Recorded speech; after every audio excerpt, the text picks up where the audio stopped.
மாநிலம் பாகூர் தொகுதி தமிழக வெற்றி கழகம் மற்றும் ELROI பிசியோ கேர் சார்பாக தினேஷ் மற்றும் அங்கப்பன் ஆகியோர் ஏற்பாட்டில் நேற்று பாகூர் பகுதியில் அமைந்துள்ள PST முதியோர் இல்லத்தில் உள்ள முதியவர்களுக்கு சிறப்பு இயன்முறை மருத்துவ முகாம் நடைபெற்றது.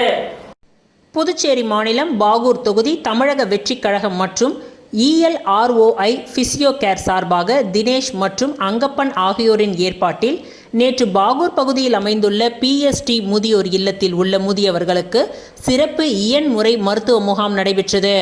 இந்த நிகழ்ச்சியில் சிறப்பு விருந்தினராக பங்கேற்ற கழக சமூக ஊடக பிரிவு இணை ஒருங்கிணைப்பாளர் நிரேஷ்குமார் மற்றும் நெட்டப்பாக்கம் தொகுதி நிர்வாகி சுகுமார் ஆகியோர் முன்னிலையில் இந்நிகழ்ச்சி நடைபெற்றது. சிகிச்சை பெற்ற முதியவர்கள் அனைவருக்கும் பழங்கள் வழங்கப்பட்டன. மருத்துவ சார்பில் doctor Vimal, doctor Bose Chandar, doctor Nandini, doctor Philomina மற்றும் உதவியாளர்கள் அதியமான், சந்தியா, ரதினா, ஸ்ரீநிதி ஆகியோர் கலந்து கொண்டு சிறப்பாக பணியாற்றினார்கள்.